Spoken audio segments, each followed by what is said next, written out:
Our goals are to excite and stimulate and challenge. We find theatre audiences for the festival are really animated and curious, and so it's really about delivering to that appetite and also constantly pushing people to try something slightly different or taking a risk. Two productions that I'm very excited about are a piece called Opus number 7, by a Russian company who's directed by Dmitry Krimov.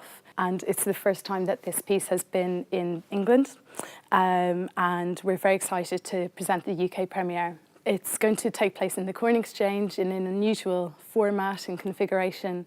And it's such a beautiful piece. It looks at the notion of exile and the journey of immigrants, and also looks at the role of the artist in society. And so I'm really excited about that. It's huge scale.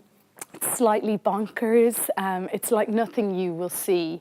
So it's a really unique opportunity to have it come here. The second piece is a piece called Tomorrow by Vanishing Point, a Scottish company who had presented interiors here in 2012.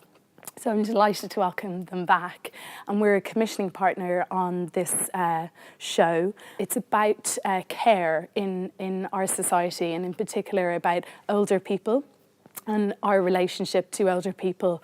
I think it will be a really provocative show. I think it will be humorous, visual, very dynamic. It has an international cast. There's plenty of other pieces in the mix that I'm just so excited about. 'Tis a Pity She's a Whore by Cheap by Jowl is coming into the Theatre Royal.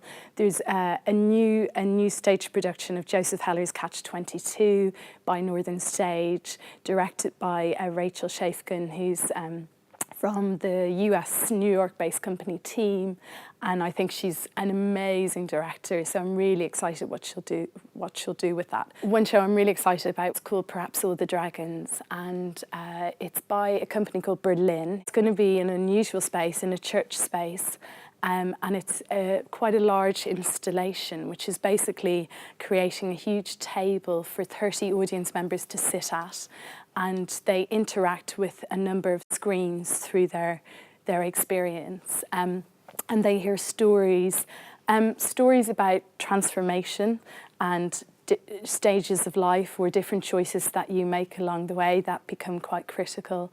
And they've gathered these stories over years and years of travelling. A lot of the digital screens will also interact with each other. So I think it will be really exciting on a kind of digital level as well. There is a show called Bring the Happy, which I think will be a very delightful show, because basically it's an installation that takes place over about 10 days.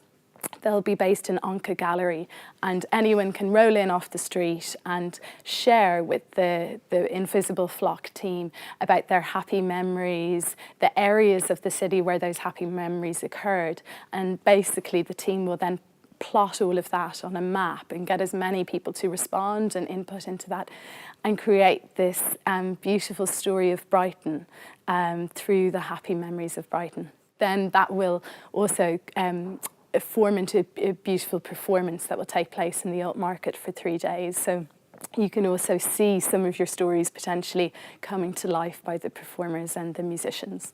One thing that I have liked in the past, I love it all, but I think for me, sometimes during the festival, it gets very busy and you're seeing amazing shows.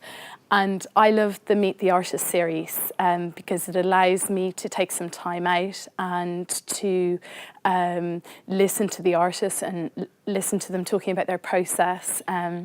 Whether it's a post-show discussion or a morning after. And it's a really nice opportunity for us, the audience, to respond and ask questions and hear more about the process. So yeah, I think that's actually one of my favourite bits. It's quite underlying around all the other amazing activity, but it's a really special part.